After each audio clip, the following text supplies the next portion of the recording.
Hello, this is Dr. Grande.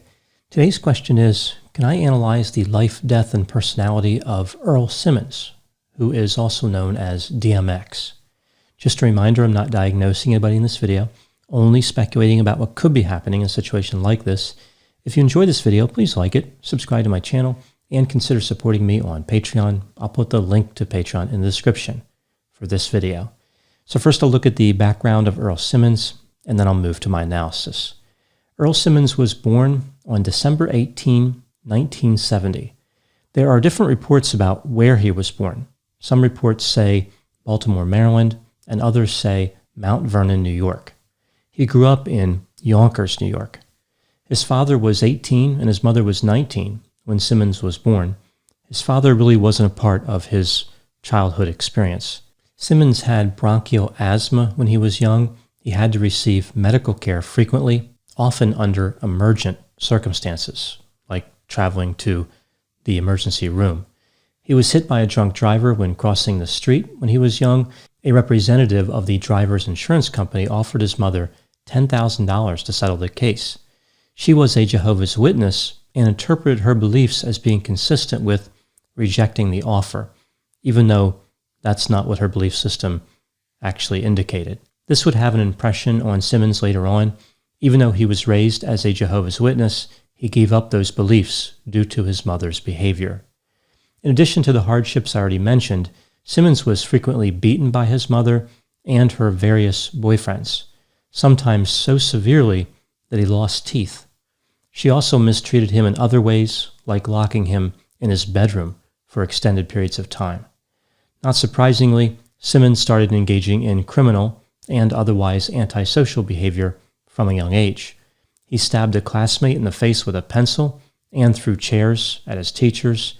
He was arrested for stealing cakes from a store. He was sent to a group home for a year and a half.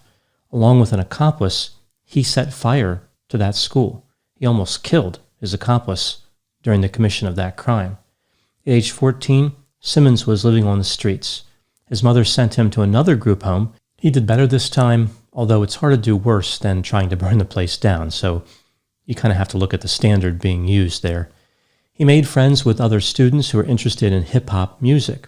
One friend in particular gave him the idea to start writing lyrics. The same friend introduced him to crack cocaine, initiating an addiction that would last a lifetime. Simmons claimed that he was tricked into using it. He smoked marijuana that had been laced with cocaine without his knowledge. Simmons attended high school. He didn't do well academically, and he was absent much of the time. But he did do well as an athlete. He was on the track and field varsity team. Eventually, the academic portion of high school did not matter at all. He was only going to school to commit robbery.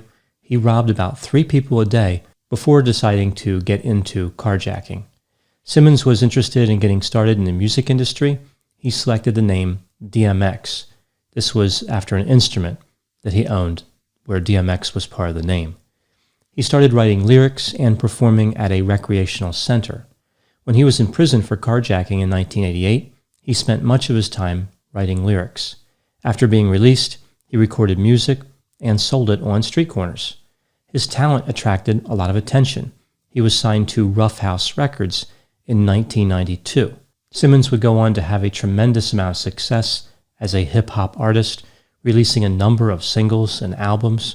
His first 5 albums debuted at number 1. In addition to a phenomenal music career, Simmons was also in a number of movies and on a number of television shows.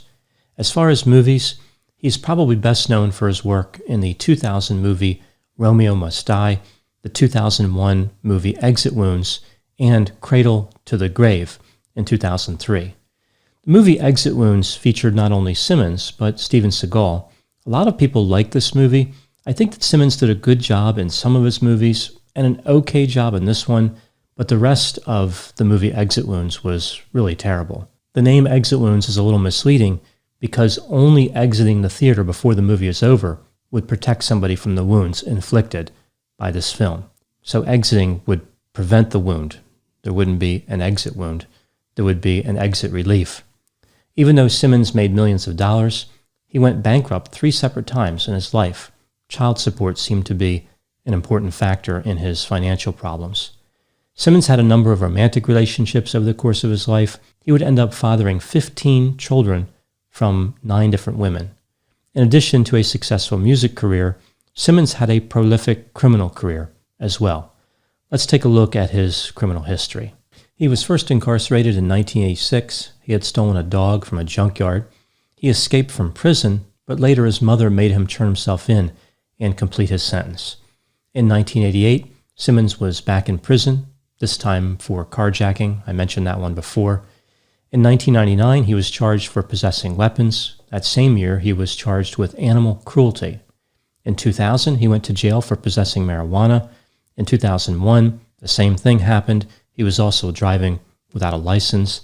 In 2002, Simmons would plead guilty to 13 counts of animal cruelty, as well as a number of other charges. This was in New Jersey.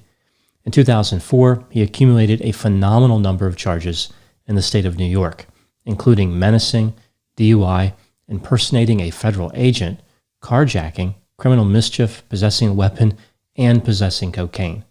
Simmons was arrested in 2008 for animal cruelty and attempting to barricade himself inside his residence. This was in Arizona. In 2010, he was arrested for assaulting a corrections officer. In 2013, Simmons was in South Carolina. He maintained frequent contact with law enforcement in that area. He was charged with several serious traffic offenses on 4 separate occasions, including DUI and driving on a suspended license. In 2015, he was charged with robbery and failing to pay child support. This was in New York. In 2017, the federal government brought 14 charges of tax fraud against Simmons. He had not filed income tax returns from 2010 to 2015. In addition to the offenses I covered here, Simmons collected a number of other charges, including illegal driving behavior and violating probation. On April 2, 2021, Simmons was taken to the hospital in critical condition after a heart attack. Earl Simmons would die on April 9, 2021. He was 50 years old. Now moving to my analysis. Simmons was an interesting figure. He faced a lot of struggles when he was young, including addiction. It's understandable that his early experiences could have led to antisocial behavior. Many of his more serious criminal offenses seem to be tied directly or indirectly to his use of drugs. There is this sense with Simmons that he used hip-hop music to express his own pain. In that sense, he was authentic. His lyrics resonated with many people as they contemplated their own life circumstances. Simmons was relatable. He knew how to connect with an audience. Simmons was trapped between 2 extreme worlds. His entry into both of those worlds occurred at the same time, at age 14, when he was introduced to both hip-hop music and drugs. The best thing that ever happened to him and the worst thing that ever happened to him. There are so many examples and metaphors of this extreme world dichotomy in the life of Simmons.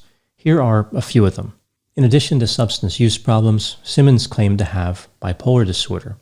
With this disorder, a person moves back and forth between the extremes of mania and depression. So on one side, mania, we see impulsivity, recklessness, euphoria, seemingly endless energy, and grandiosity. And on the other side, depression, we see sadness, apathy, and hopelessness. So bipolar disorder becomes a metaphor for how Simmons dealt with these extremes and how he experienced extremes. Simmons once said, "Right, wrong, good, bad, heaven, hell. I think that is the theme of life. I think you have to know both in order to honestly choose one, so I'm familiar with both sides of the fence." So here again we see he understands this dichotomy that is affecting him and others. He seems to appreciate that information is available on both sides of the issue of good and bad. On one occasion, Simmons said, "A lot of people, we want a miracle. We want a huge blessing. People will forget that a miracle will only happen on the platform of a tragedy." One of the more obvious examples of the dichotomy, of course, would be Simmons' struggle with addiction. He went to rehabilitation many times. He would get out. He would be okay for a while, be successful in his music career, and then the drug use would start again. Simmons went back and forth between these 2 extremes, drug use, incarceration, and violence on one side, music, money, and a pro-social message on the other side. The theme of Simmons' life can speak to the world of mental health. Often, when a friend, loved one, or coworker develops mental health issues, people start to look the other way. They don't want to face the reality of it. They judge the person for their behavior and do not attempt to understand why the behavior occurs. In a sense, they're trying to stay in the dark and never appreciate the light. They misunderstand the situation. They look at the knowledge about mental illness as the darkness, when that knowledge is actually the light. What lessons can we learn from the life of Earl Simmons? There are many lessons to be learned from his life. I will review just two here. First, Earl Simmons said that the most important thing for recovery was to ask for help in the open about one's problems. He talked about how sometimes people did not want to listen. Nobody wanted to hear about his challenges. He noted that talking about difficulties was interpreted as a sign of weakness, but he believed it was one of the bravest things a person could do. Second lesson, sometimes the bad that somebody does appears to overwhelm or obscure the good. It's easy to look at Simmons as a career criminal and overlook all of his accomplishments, but he's more complex than just criminality. Understanding both sides of him is the only way to advance our understanding of both good and bad behavior and how good and bad behavior develop, what leads to these types of behaviors. Examining the life of Earl Simmons is not about forgiveness. Somebody can be deeply offended by the actions of Simmons, like the animal cruelty and the DUI, and still appreciate his message. It is also not about coming to the conclusion that he was bad or good. The point of the examination is to hear the message he was trying to communicate. Understanding his message doesn't require loving him or hating him, only being open to the reality of his life experience. Those are my thoughts on the life, death, and personality of Earl Simmons, otherwise known as DMX. Please put any opinions and thoughts in the comments section. They always generate an interesting dialogue. As always, I hope you found my analysis of this topic to be interesting. Thanks for watching.